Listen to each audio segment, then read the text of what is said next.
once again stepped in dog shit.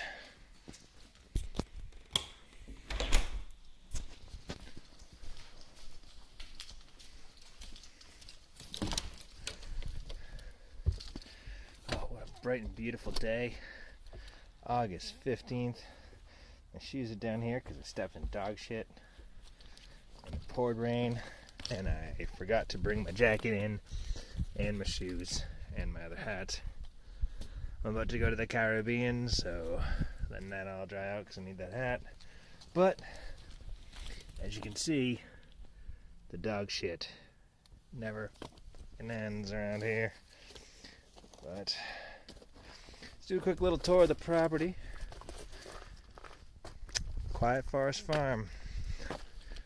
First, there's old Patchouli, who bankrolls this place. I took her to Portland this morning, and almost made minimum wage. This is what we call the shit burn pile, where, you know, we burn the shit, like apparently the glass. I don't know if the previous guy was trying to break this rock up or something, but you get these two garden beds, my little greenhouse, seashell shed. I think that's a blueberry bush back there. Some loam was tractored in, but this is the farm / my house. Ample parking here at Quiet Forest Farm, as you can see. It's just never-ending parking. 550 feet of driveway. Dry sometimes. Pole barn. Conduit ready to wire. Wires just hanging down. Got my gasoline, for generator, which was graciously gifted as a housewarming present from my loving folks. Yeah, I'll show you the generator later. Get this shit off of my Clarks here. And yeah, there's some leftover siding, and this is pretty nice. It actually slides, and there's obviously been shitloads of bees in here. This is literally chest high to me, so this is probably 4 feet tall. And that's my propane fire pit, which I won't be needing anymore because I would never waste propane on fire these days on a campfire because I got wood. Back in the city, I needed it. So I don't know if you can see here, the water comes through. My property ends at that rock wall back there, and neighbors there. Water comes through. Drainage through over to here. This is kind of the swampy-ish part of the property, and that back corner is swampy. Behind the house is nice, and straight back there is like the pine groves and the balsam fir groves and big pines and whatnot. But so we have our own poles here, but the transformer ends here, so I think Central Maine Power owns to there. Even though when I signed up they said I owned some of the lines, but they said it was like only past the transporter, so I guess I own what goes into these conduits and into my meter. But they own the meter too, so I don't understand. But I do have 3 telephone poles and these lines. Fiber internet coming in on Spectrum. So they organize it so over here could be RV trailer parking. We're approaching the drilled well, 300-foot drilled well. Apparently this place never runs out of water. Previous owner only lived here for 4 years, but they ran the water for like 18 hours straight and it didn't even start to lose pressure or anything. So 300-foot drilled well right here, feeds the whole house. I have an iron filter and that's it. The water tests clean. It's not hard tap. Yeah, okay. More balsam firs here, future Christmas tree grove. I got my awesome in the shade dryer line. It's really long, actually. It's probably like 20 feet. Got my propane. That just does the stove. I got some extra propane. A weather station I haven't hooked up yet, and this is the porch. So the porch was built to eventually wrap around the house, and I think he just never finished it. A lot of the stuff on this property is just not finished, but you can see the bead where the porch was going to extend. And I think he originally planned to wrap it around. This is the bedroom window here. So that's bedroom, window, and then closet is here. It's all one long room with a slider in between. But I think he was going to wrap the porch around, but he never got to that, and they just obviously tacked it closed to sell the place. So it's, you know, once it's double wide, even more than double actually, it'll be a big ass porch. And the inside of the house, not including the garage and basement, is only like 1,000 square feet, so that'll give us a lot more living space. Here's my boat situation. I have my 15-foot Grumman and the paddle yak. We also have a inflatable paddle board. And the Grumman is set up to have a trolling motor connected to a battery in the back. There's drill holes for a mount. Got that for $400 many years ago. Best investment ever. Okay, so now we're gonna get to the farm portion. So first, here's our little campsite, fire pit, recently made like 5 days ago. Been burning. There's Thames Brook, cuts through the property, hits the neighbor's property. You might be able to hear them running their ATVs or whatever the hell motor they're running over there. So here is sort of the garden. So these are black walnut trees right there. That's a black walnut, and that's a black walnut. Babies, obviously. And then in the back, I don't know if you can see them too clearly, but there's an apple tree and another apple tree and another apple tree. One of them might be like a pear tree. But so this hasn't been rototilled. I don't think they were growing anything here, but the previous owner, Melissa, had this. So underneath this is where the leach field is. So the septic's all right here. This is an RV dump spot and the cap for the septic. So I can get it pumped there, or I can put an RV here. This area was not just sand. It's got some rocks under there to hold an RV, and obviously you've got a water hookup there and power. So this is kind of where you'd put an RV, or where they plan to park one. I don't really like it because it blocks light into that room if you put it here, but this is where they designed to put like a big one. So you can see the back of the she shed, Doug shed, the greenhouse. That's their old original chicken coop. But yeah, so underneath this is the leach field, but she put special loam soil mixtures on top of here, and according to her, she has the best tomatoes in town grown in this garden.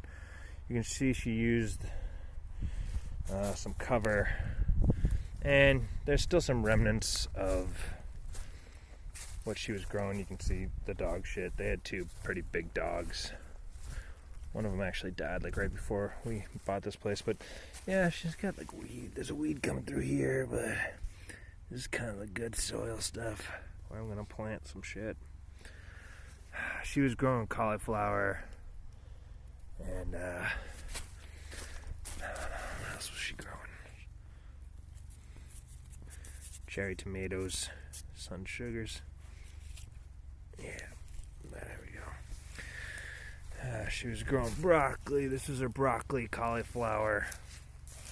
How was this? Yeah, more broccoli. Yeah, Brackman. Broccoli, cauliflower. Let's say this is more cauliflower. And then something here. I don't know.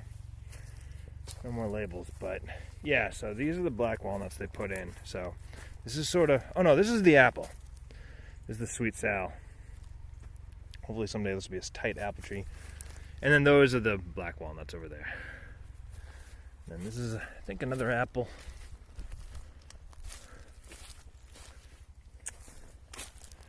What's it say here? Baldwin apple. The old chicken coop. Now, I don't know that they ever had chickens here. It certainly looks like they may have, but I don't know. They have all this chicken coop shit. And then the idea was that this was going to be like a 40 chicken coop, I think. But yeah, this greenhouse is pretty dope. You got this guy, a little windage deer to the... But we'll take a look inside the old greenhouse Doug shed. Didn't finish siding it. Like I said, they're building it as a chicken coop. So you can see the door. That was going to be where the chickens went in. I'm going to I think turn it into a grow house slash tiny house. Like, I'm going to put like a little bunk in there or something. And it's just going to kind of be my growing space. Yeah. Growing space, hangout space slash where I go to read or something, take naps. I think they had herbs all in these beds here, and then you can see the yellow birches, and I think there's a maple, and I don't know what that is, like an elm or something. There's a spool, I think from the wiring of the electrical lines. But so you got more garden beds here. I think she had something in here. This looks like dead tomato, maybe. But is something popping up there? What is that? I gotta wait and see. There might be a little perennial popping up. Or maybe there's tulips coming in. I don't know. But yeah, no, this must have just been a flower garden. Yeah, she had pansies in here. She had, yeah, she probably just had nice flowers growing in here. So hopefully some tulips come up. I'll probably keep that as a wildflower spot. And then, I don't know what's going on over here. Like, you can see, this is some type of bush there's so much dog shit everywhere. This is some type of bush. I don't fucking know what it is. We probably won't find out for a little while. Her two raised beds, which I think she was just growing like sunflowers and shit in. I think this was sort of her flower garden-ish area. This was her she shed. She was the green thumb, he was the builder. Those gender roles have reversed. I'm the green thumb and Aaron is the builder. Big rock pile. So yeah, this hasn't been turned over really, and this is probably another apple, or this could be the pear. And then they laid all this stuff down, and he obviously tractored over it. I don't know what the hell this is. It's like clumped up, like kind of like a finished sort of something. It looks nice. Maybe this is just, they were gonna expand this and rototill this in. So the whole property was sort of done like minimalistically and cheaply on certain things. Like, for example, the whole thing is just sand filled. So when they laid the foundation and stuff, they just put sand in as fill, which is the cheapest thing you can do. But then, like I said, they put in rocks here for an RV to park, and then they put in good loam over here for the veggie garden. But anyways, let's take a look at the Doug shed. Do I still have shit on my fucking shoes? Oh god, motherfucker! I still got so much dog shit all over my shit. I'm telling you, like, these, I don't know, these dogs shit so much. But anyways, whatever. It's just old dog shit. But anyway, so this is sort of the unfinished. So nothing in this property is finished. I need to get the stables out and put this insulation back. But there actually is power here. They didn't put in any lights yet, but there's power. The power's run. There's a breaker. It's got 20 amps. This was like their chicken plan. Chickens come in. But they fucking did like tongue and groove boards and stuff for a fucking chicken coop. I'm gonna make this like a, you know, a person coop. I mean, look at these fucking windows. They're gorgeous. This place is insulated. It's got like multiple outlets. This is our shit that we put in here. Our ficus hasn't really survived the transition. My marriage ficus. Hopefully the marriage survives the transition. And then I guess they had like more flooring from the house. This is like the floor from inside the living room and the whole living quarters of the house. And then this is the bathroom. So they just fucking threw what they had left down here. Now, so also, there's space up there for storage. And again, gotta get some mouse traps in here. There's clearly mouse shit. And, I mean, I guess I'll finish it with the tongue and groove. I mean, it's just pine, but like, I would have just fucking, I don't know, used plywood or something, but yeah, I think a bed like right here would be decent. Chickens are going to come through here. So they had this whole plan to do like a vermicomposting thing with worms here and the chickens. It was something that she had seen on Pinterest where she got the idea. The chickens would come in and there would be worms here and they would throw all their compost here and the chickens would eat it and compost. And I guess she would grow stuff on the side. Like there's little indicators that, you know, maybe they were starting stuff. Oh, she's growing dill somewhere. I mean, and then she had these, you know, to probably hold up some vine plants. I don't know if you can see these ropes. And then she was growing like peppers in here. She was growing hot chili peppers and shit.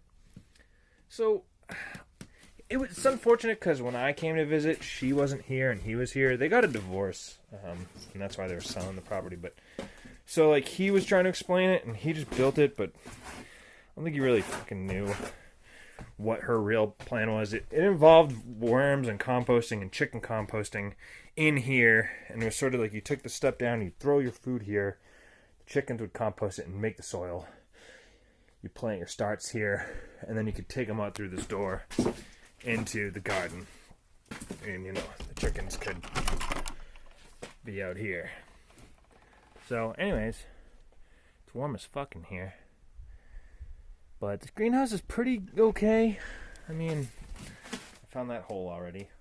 So, that's death to chickens. I can hear coyotes howling all night long, and I've seen raccoon turds, and we're in the middle of the fucking woods, so. But, I mean, it's just because it's this, like, really cheap-ass plexiglass shit. But it's nice and warm in here, so this is where I'm going to start up everything. Going to the Caribbean. So after that, I'm going to get serious about the gardening, I guess. We'll see. I got to go get some starts. I used to go to this place in Saugus, Mass. that had awesome, cheap starts. But there's tons of nurseries and shit around here. Okay. So now, let's show you the... Well, I'll stick to some of this stuff. See, there's still ice around here. Maybe this will get the shit off my fucking shoes. Bullshit. I swear to God, like, I can't stress how much dog shit is around. Yeah, so... Oh, yeah, she's had some type of fence situation. I haven't really looked at this. Looks like... peach pits? Maybe one of the... No, they wouldn't be growing a peach tree up here. This is another apple, right? Fedco trees. Roxbury russet. Oh, man, I can't wait for these fucking apple trees to mature. Take care of them. So, one thing that's weird about this property, there's a lot of weird things, but you'd think 2 acres of uncut forest, you'd heat the house with wood, but they don't, or we don't. It's oil heat, radiant floor, very comfortable, but like, so like he's got all these trees cut, all these fucking maples and birches and shit. Hey, you know, somebody who lives in Maine and, you know, heats with wood is just like, okay, here we go. This is, you know, cord. But I guess it has no use around here. He had like a sawmill operation going, and he was gonna try to build cabins, like little tiny, like A-frames and sheds and stuff, and sell them. So he was doing like lumbering operations with, like, he was like into timber framing and shit like that. So if you look at the old pictures from the listing, he had like, his tractor was dragging these logs and making like big timbers out of them. But this is like the compost. I mean, I've been throwing our dead shit that didn't make the journey up here, but this is where all the compost and food goes, all underneath those root balls. And it's like he did like she was trying to do like a hugelkultur thing. Like there's all this dead and kind of charred, burned wood here, and then a bunch of hay and dirt, and then, you know, like, looks like compost and like last year's like dead tomato stems, and maybe they were trying to do a big hugelkultur thing. Hugelkultur is like a compost pile made out of, like, you put trees on the base and you layer your nitrogen all over the carbon, and slowly the trees, you know, decompose. And I think that's kind of what I'm seeing, but I don't fucking know. This might have just been where she had hay that she was using to cover crop, or to ground cover. But the result is, you know, just big piles of fucking timber that looks like firewood to me. But until I get a wood stove, it's just either wood from my dad. He'll probably come over with his chainsaw. I want to take this. He already saw a couple down maples that are like sitting off the ground that he wants to take. But so yeah, here we'll get this shit off my shoe in this water here. So water comes. So this back part is sort of like the swampy part of the property that doesn't have much potential for campsites or yurt sites or dome sites or Airbnbs, and all that water is sort of like showing you that whole area's get a lot of moisture in it. Back here, it becomes more pine forest and a little higher ground. But this isn't even the brook. This is like leading into the brook. So over here, they have a really poorly placed bench. I need my brother to come so I can lift this. But he had dropped a lot of crushed stone here and made this little bridge for his tractor. And this is the beginning of the road he was creating. So he even went so far as to put a pipe here for the water drain out, and that leads into the meaty brook, Thames Brook, which is pretty cool. You know, the next best thing to waterfront property up here is I got this cool little babbling brook coming through the property, which is really peaceful.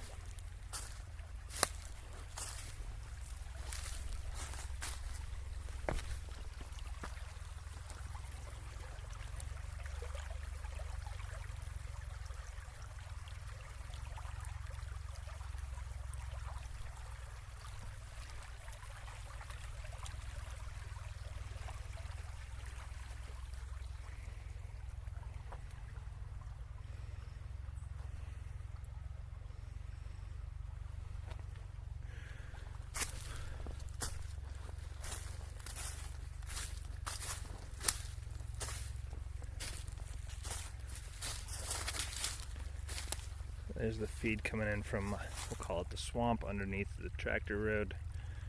Feeds into the brook. And I don't know if you can really see, but this is actually probably like knee deep here. Maybe even deeper. But it's just gorgeous. She left some birdhouses behind that are pretty cool. That was their bridge, kind of. It's, again, weird choice because it's pressure treated boards with like a shitty piece of composite that you might be able to see. I just like stepped through in the wintertime. But I got my chair set up there. awesome spot. I'm gonna move that bench. But the brook is pretty peaceful. So this across the brook, all our land also, and that's where I think there's really good potential for building structures, campsites and stuff. He had been looking, it looks like he'd been clearing a lot, leaving piles of perfectly good wood everywhere, because why put a wood stove in your house when you have infinite wood for the rest of your life? Just buy heating oil. I really don't understand the philosophy behind it. But yeah, this part across the brook is like where I think we will build. Aaron wants to build a dome on a spot that's really open up over there. It's kind of a natural circle, or not natural, he cut it, but it's like a good little campsite spot. It's just a little close to the neighbor. So there's a fire road over there that is their driveway essentially. They have a honey farm, and they got a big ass shooting range back there. They got a clearing out in the woods. It's pretty awesome, but their property's great. They have 40 something acres. We haven't met them yet. I only met the neighbor across the street, but guy next to us has a little tiny 5-acre plot, and there's an unbuilt lot of land that borders us on this side in the woods, and then honey farm is on that side. I think on Google it actually shows it as a farm. Previous owner just told me the lady there makes like the best honey, so he would trade her. He would shoot deer back here and trade her venison for honey, and he was a skilled builder, so he would trade, I guess, wood and stuff he built for honey. They like the honey, but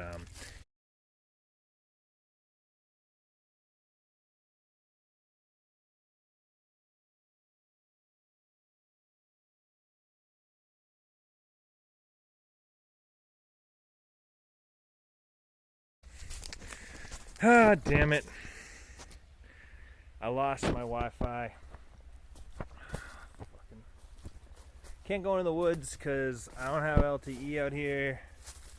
Spectrum's fucking straight useless.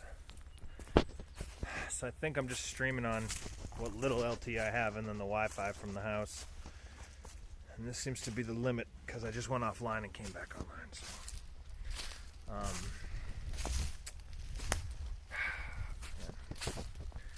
it's April 15th and it feels like it's that magic time, before the flies and the bugs, but it's warm. All the water's melting and flowing. It's cool enough for me to be wearing a sweatshirt, but it's got to be like 50s Fahrenheit in here. It's nice. A week ago it was a lot colder. It snowed here. I got like an inch and a half. What was it, last weekend? Something like that. It's been a pretty wet early spring, which is good. If it dries out a little bit now, that'll be good for the bugs, but I don't know what'll happen. I'm not going to bitch about the water. I was snowboarding a week ago in New Hampshire and Vermont, so I'm not going to bitch about precipitation, but boy, when those bugs show up, it's not the funnest thing in the world, but that's woods living. That's why these weeks are so precious. Mid-April, no bugs yet, no ticks. It's not fucking 95 degrees.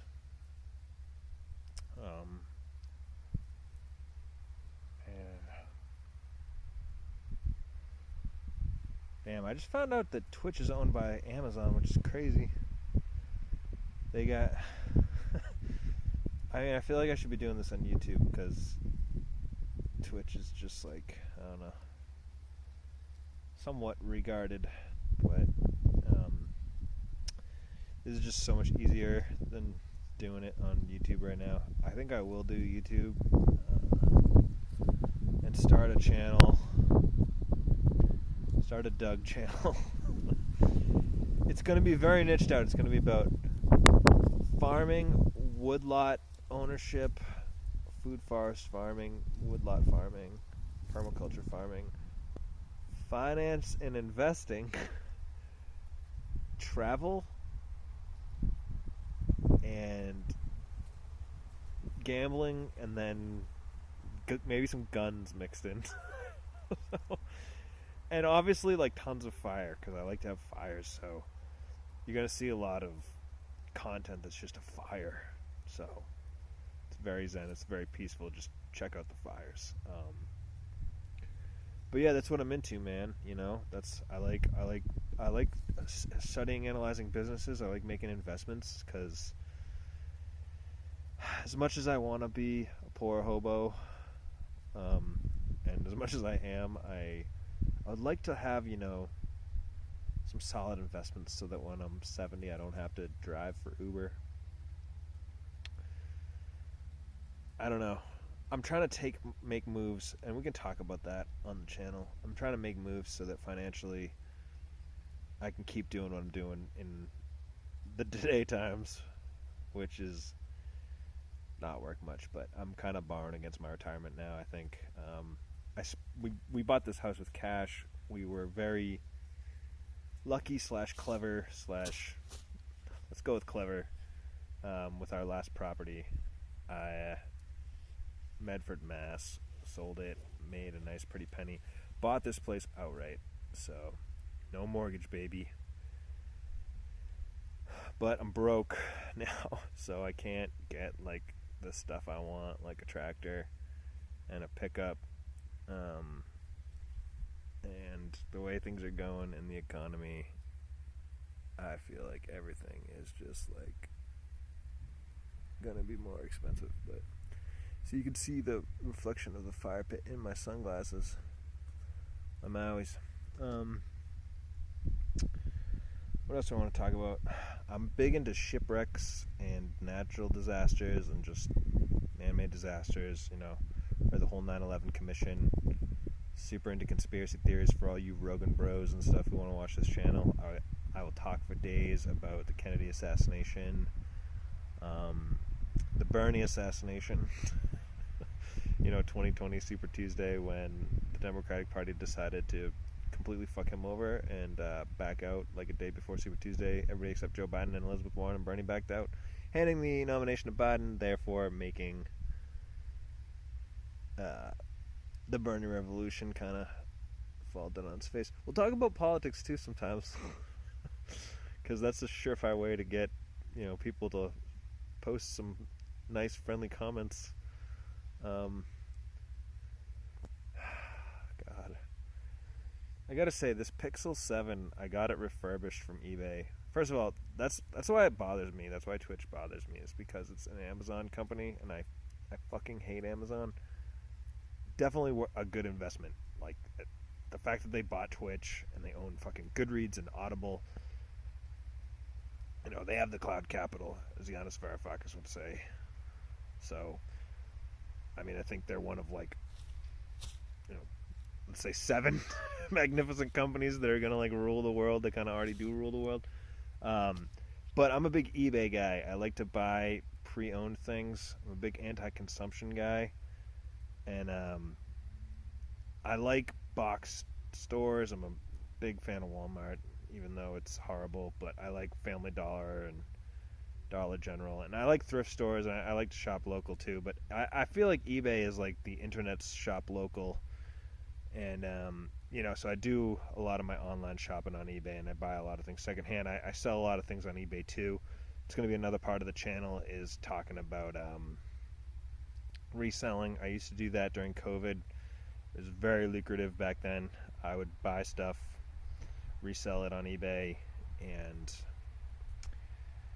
you know, make some beer money. We'll talk a lot about beer on the channel. Big beer drinker. I want to start brewing my own. I have a brew kit.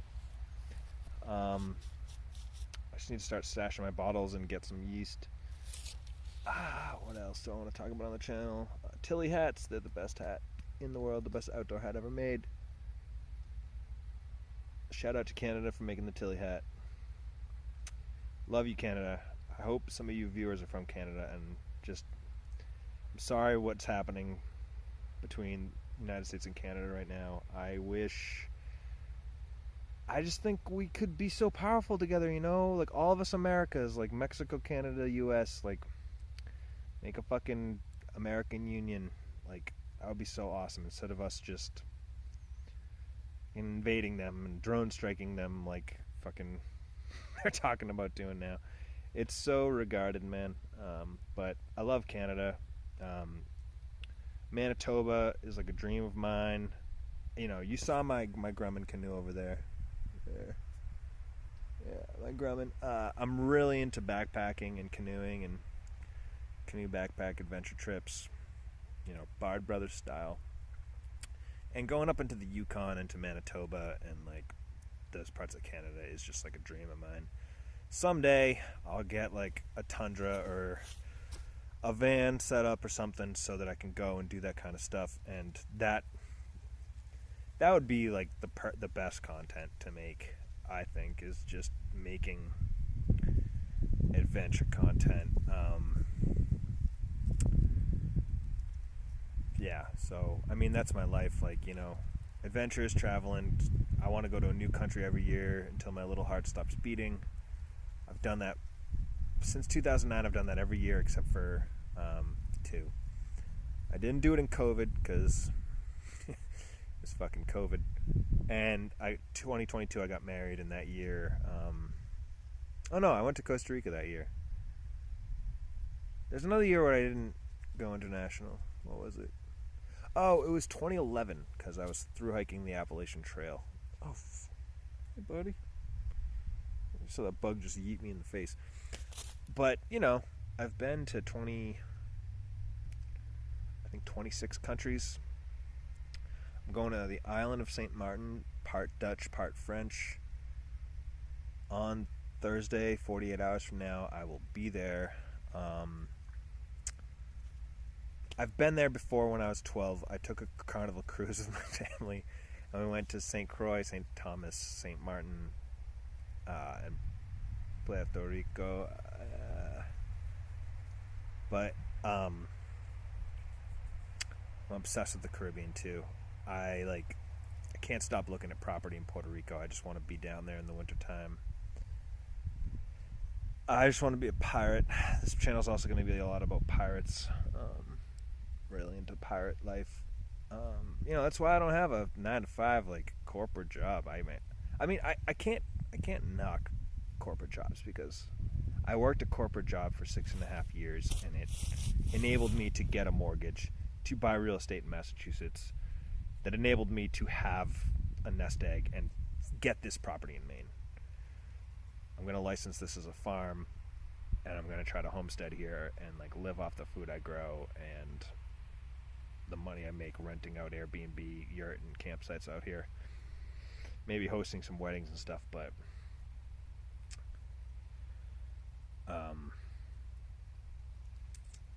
so I can't knock it. I worked for the telecommunications companies when I was in my 20s. I made great money. I was stressed to shit. I was a field tech, and it used to drive me fucking bonkers because I'm not naturally like a tech savvy person, but you know, lots of the guys I was working with weren't either, and we all just worked together and figured this shit out, and we were the experts because, you know, LTE was brand new, and so, you know, LTE and corporate America paid for all this, combined with my genius intuition to purchase real estate. So my real estate prowess also paid for this. So, I mean, real estate's the best investment I think in the world.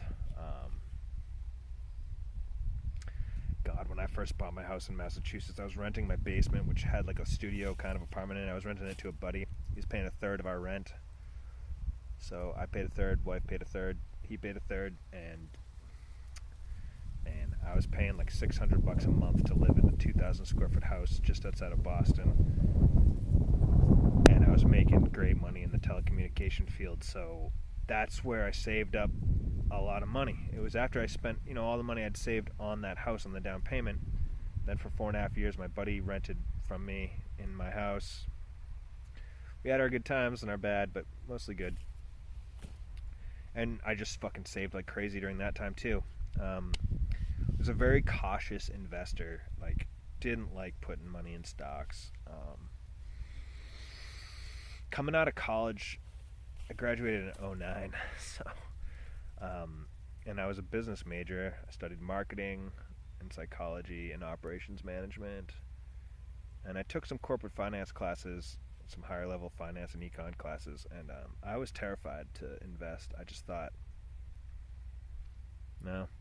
I told myself then I was never going to invest in margin because I saw so many boomers who lost money with margin investments that they had with their financial advisors and stuff. And once the market started tanking because the hedge funds and fucking subprime crisis happened, and the hedge funds and the banks all said, fuck, we fucked up, make the taxpayer pay us back, everybody was, all this finance tech bros were just like margining everybody's money. And then when everything went away, it was like, oh shit, you lost your money and you owe a ton more because we were borrowing to invest more on your behalf. So fucking sorry.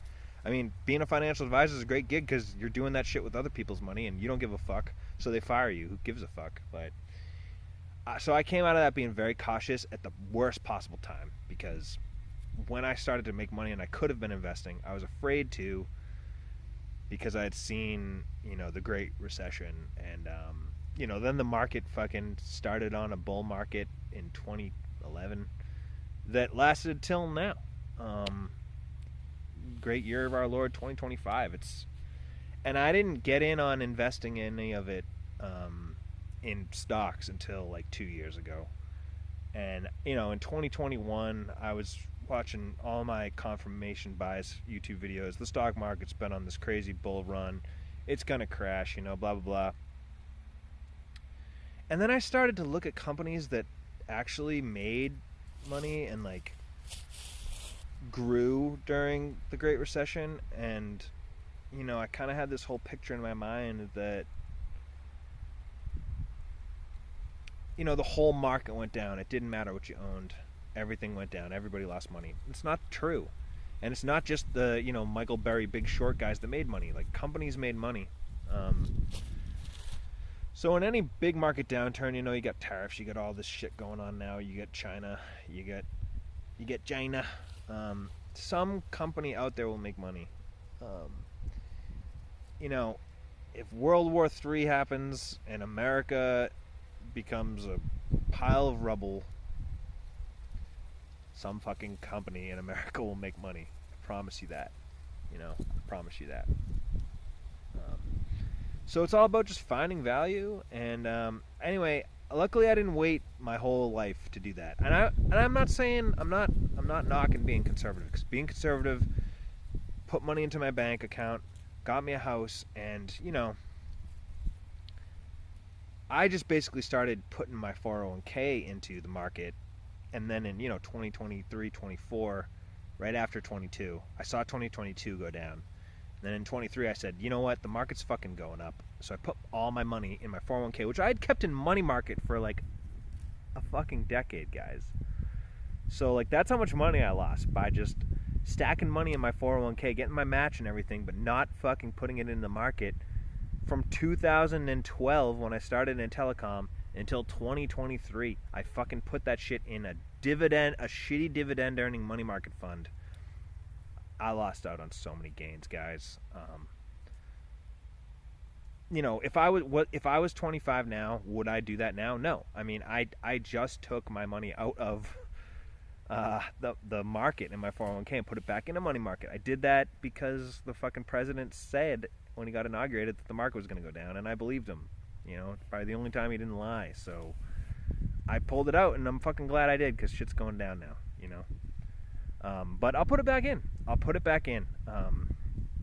Because over the last 2 years, 23, 24, I made, you know, I made what everybody else who just played the S&P 500 made, 25% a year. And that was fucking awesome.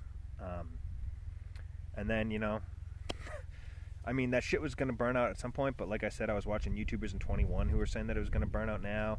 We're approaching a debt crisis, $1 trillion a quarter in debt, yada, yada, yada, yada, yada. Heard it a million fucking times, and I'm not saying that's not going to happen.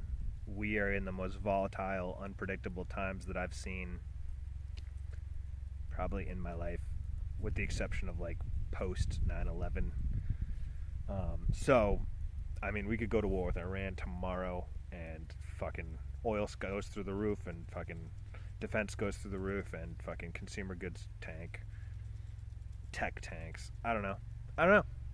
But I'm not in it now, but I'm buying individual stocks now occasionally. But I was really fiscally conservative, and I think that's the opposite of what they tell you to do in your 20s.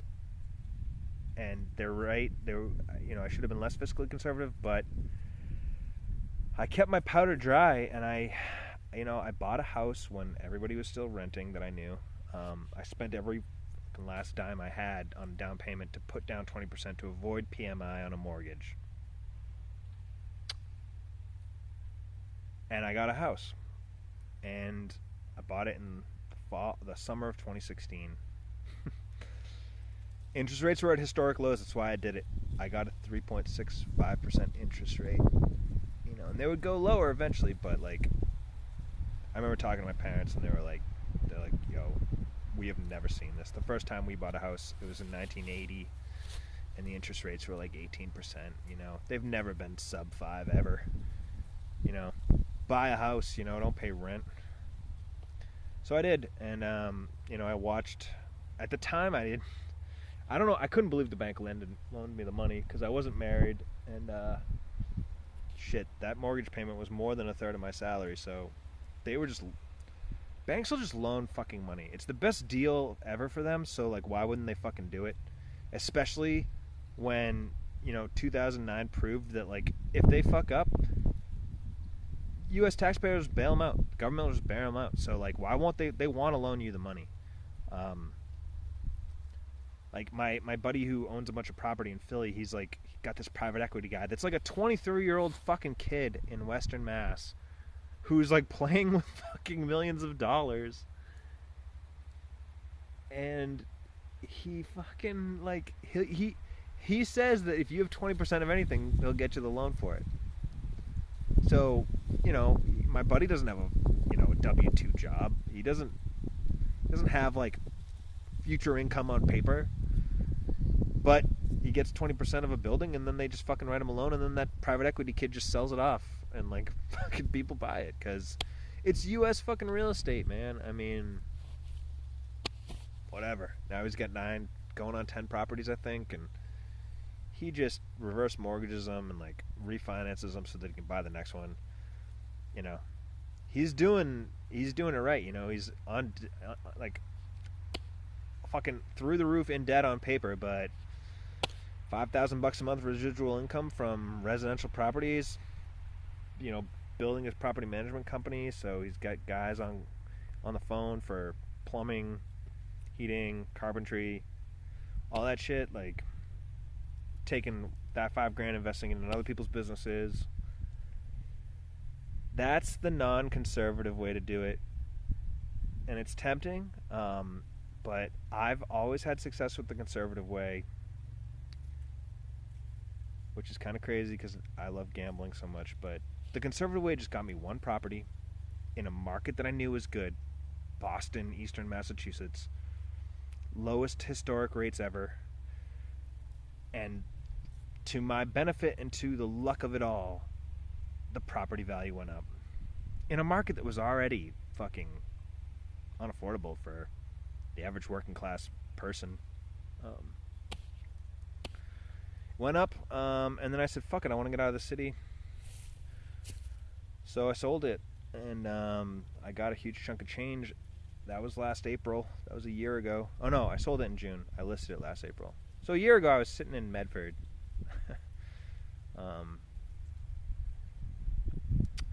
Sold it, got a big pile of cash, and at that time, I could get 5.8% interest rate on my cash. So what did I do? I took zero risk with that money, and I said, okay, sure, the market got 20% in 2023. S&P 500 went up 20%. That's fine. I'll put my 401k in there. Let that money ride. Not touching that till I'm 59 and a half anyways. Took my cash from selling my house, put it in the bank. 5.8%. You know, some 3 figures sitting in the bank getting 5.8% is a pretty good deal. And I knew I wanted to buy another property with it. I took a look at myself and I said, Doug, what's the most money you've ever made in your life? And it was a fucking real estate investment. So I said, let's make another fucking real estate investment. But this time, fuck the banks. Me and my buddy who owns all the properties argue about this all the time because he's like, dude, get a mortgage and get cash and get another property. You want to have cash. Like, get a fucking mortgage. Who cares? And I was like, no, I don't want to have a fucking abusive relationship with the bank. Especially not now when rates are 6.5%. So, fuck it. So, I wasn't even looking. I was content with renting. I was living in New Hampshire. You know, living like off the fucking mortgage of my cash. But rent was expensive. Rent for a 2-bedroom apartment in New Hampshire was more than my mortgage was, you know? That shit was expensive.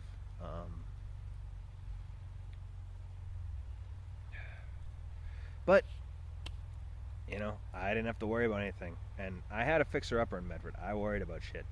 I had to pay, you know, 15 grand for a new heating system. I fucking had to put a roof on that house. So all the money I was making was just going back into the house. And then I left telecom because I was going to rip my fucking hair out and listen to a lot of Alan Watts and just said, fuck it. You know, I'll probably get cancer and die when I'm like 50, so why the fuck am I going to work a job I fucking hate just so, what, I can retire? Like, fuck that. So, once that happened, I mean, I was already in an okay spot. I mean, like, I don't know. I think the key, like, I could drive like Uber and do bullshit and make like 20 to 30 grand a year and just break even, and it was fine. I did get another job. I worked in compost and I became a manager there. First year I did it, I was driving trucks. I wasn't making good money, but it was, you know, mindless and easy, and I kept listening to my Alan Watts podcasts and my, you know, ideological investments, travel shows. You know, I just watched YouTube all day while I drove a truck, which was fine. But it kind of sucked because I was waking up at like 4 in the morning, and at the end of the year I made like $47,000, and I was like, I was not working 40 hours a week, and I was like, this is pretty regarded, guys. Like, I'm working like 50 hours a week and I'm making like 50 grand a year. This is fucking stupid. Like, busting my ass. I was like, I should just do that for myself somehow, you know, like, and so I quit. But before I quit, and I quit for different reasons than that. I liked working in compost. I liked working in organic waste management. Felt way more rewarding than telecom. Didn't pay as good, but, you know, cared about what I was doing and worked with cool people. It was very bohemian. It was very, like, cool. But the guy that owned the company, we didn't see eye to eye on how to run it, and you know, I became a manager. I became an operations manager there, and I started managing fleets of trucks. And what I really should have done is I really should have just started working with the compost side of things, not the fucking collecting in the trucks. But I made that mistake. But, you know, everything happens for a reason, they say. And so I quit, or I had them lay me off for reasons that I don't need to get into, but should be pretty obvious if, you know, the difference between quitting and getting laid off and what that affords you. God damn it. I'm going to talk about this stuff because I don't want... nobody's fucking watching this anyways. I don't give a shit. But anyway. Got myself laid off. Took some time off. Did a lot of camping in Maine. Did a lot of soul searching.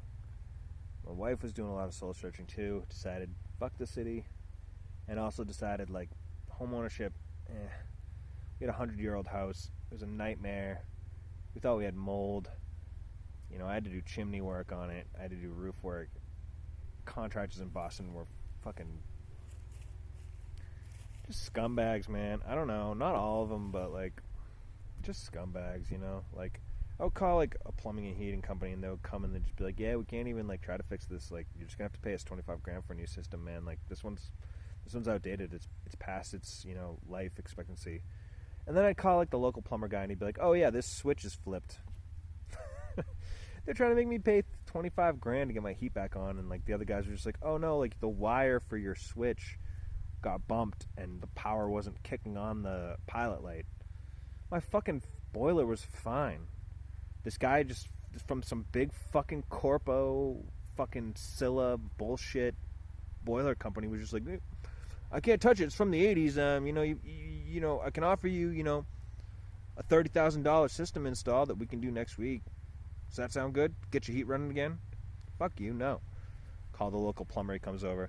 "Oh yeah, no, I just flipped the switch a bunch of times and finally kicked back on. Yeah, you should rewire this switch in the summertime when you don't need the heat to be running. In the meantime, don't fucking look at that switch wrong, because the pilot light will go out and your heat will turn off." So I did the boiler there. Anyways, 100-year-old house, nightmare. Awesome though, awesome investment. But me and my wife both said, let's rent for a while. She was working in New Hampshire a couple days a week. So we moved up there, and it was awesome. It was great to get out of the city to move to like a really cool small town, seacoast, New Hampshire. Lived there for a year. Lived there for 9 months. And like we were fucking in Aruba and at Christmas, this last Christmas, and we were just on Zillow cruising, just looking for shit. And we liked the idea of Maine, you know. We had looked at New Hampshire. We were looking at condos around where we lived. I was looking for jobs there. I was like interviewing at Casella.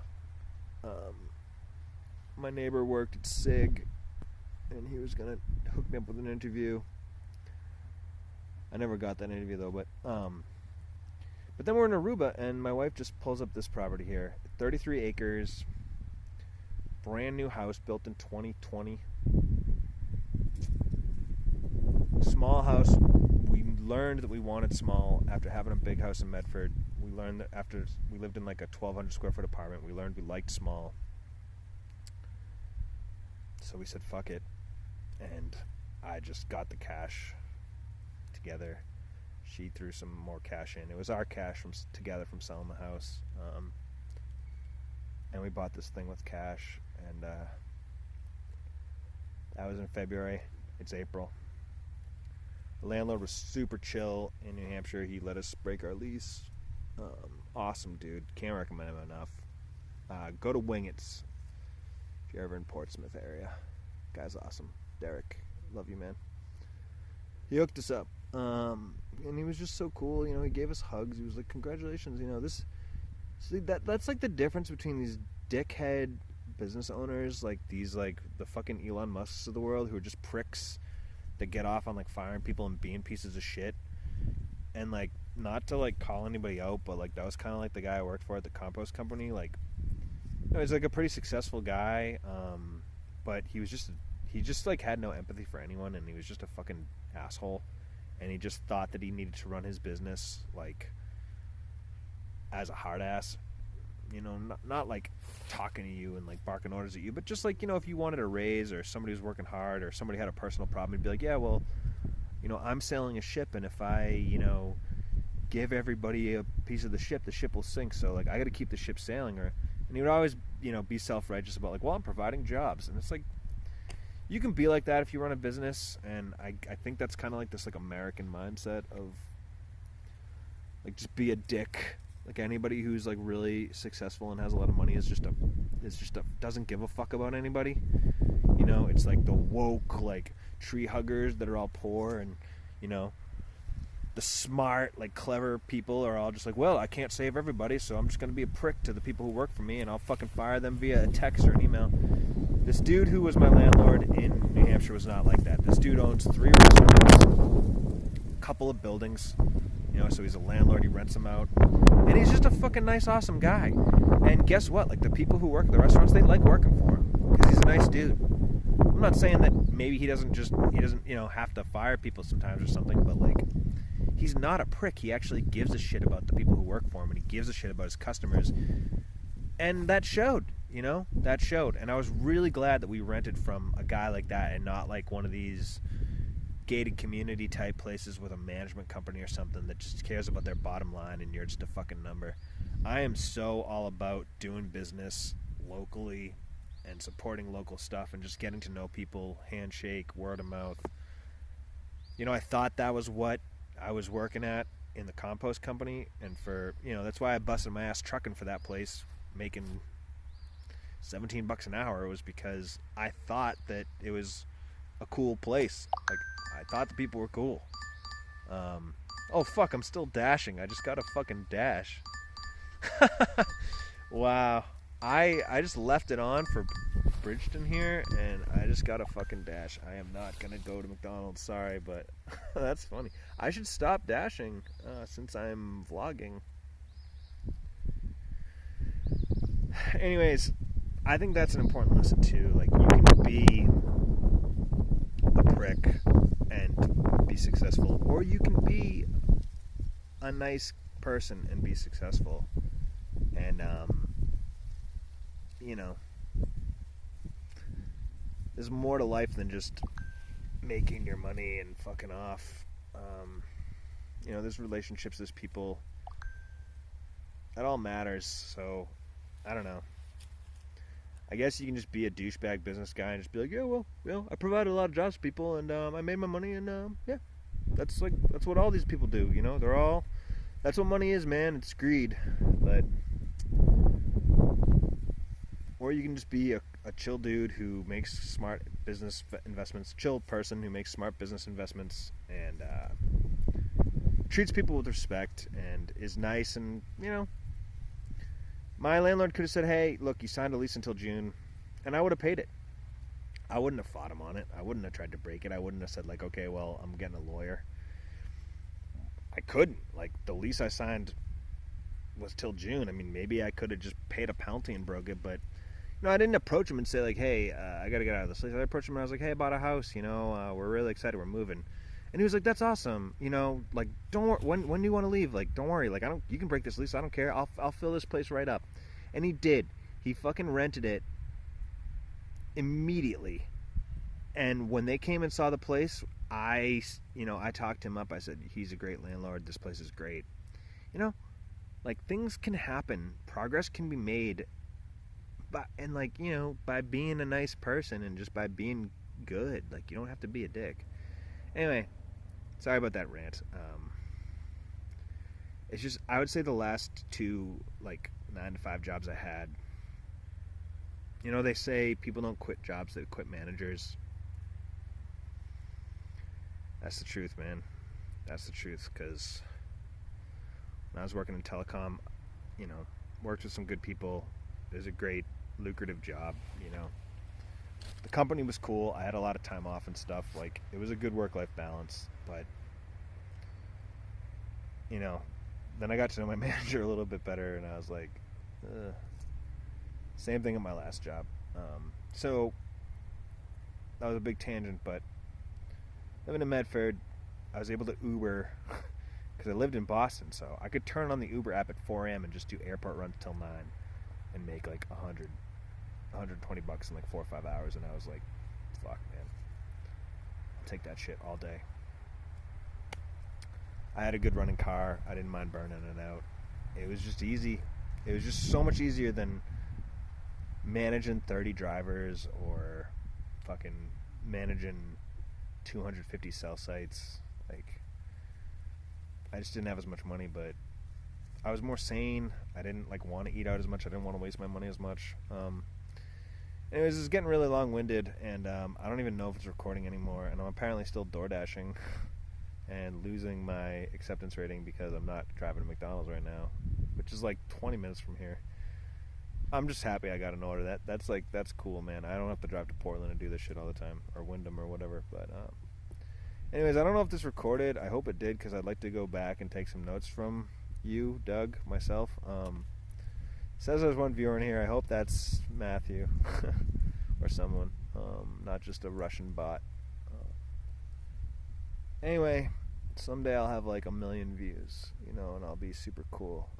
But yeah, I guess just to sum up, this channel is going to be about Quiet Forest Farm, building out a permaculture farm, a food forest, working with a small woodlot in Maine, and just my experience with that. It's going to be about not financial advice, investing, just how to like cobble together, enough to live without, having kids and stuff, because I don't do that. If I had kids, I'd probably still be working in corporate trying to make that money. I got to tell you. Kids are expensive. I'm lucky because I get to be a proxy parent as an uncle, but that's a big part of the strategy is not making babies. So finance is the other piece. Travel is another piece. Exploring in the wilderness and backcountry camping is another piece. Talking about current events and crazy plane crashes and shipwrecks and just experiences, philosophizing, and then just more to the philosophizing, like a ideological kind of spiritual level, I guess, like some Zen tranquility going on, some deep thinking. So anyways, this is kind of just a note to myself, and I hope I am saving this stream and I can rewatch it and make notes to make like a bunch of videos basically saying the same fucking thing. But yeah, hopefully soon this whole lot will have stuff going on. I'm writing a book called Finding the Nothing, and it's all about doing nothing, and I think that's a big part of permaculture. And my whole lazy look at life is like do nothing, so maybe there won't be anything going on and I'll just be like watching the turkeys walk through the yard or something. But I'm not hungry. I got water flowing through my property. Life is good, man. Life is good. And I'm heading off to the Caribbean, gonna spend the money I made the last couple of weeks dashing, Ubering on pina coladas and pirate ship rides and snorkeling and shit like that. So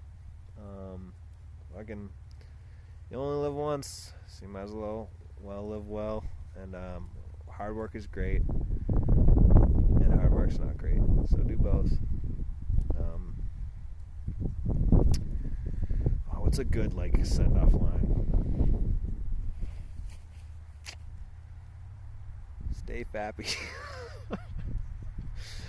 No, stay zen out there, everybody. Just chill out. And I'll say what my mom always used to say: smarter than you think, you're more beautiful than you think, and people like you more than you think. So just take that with you.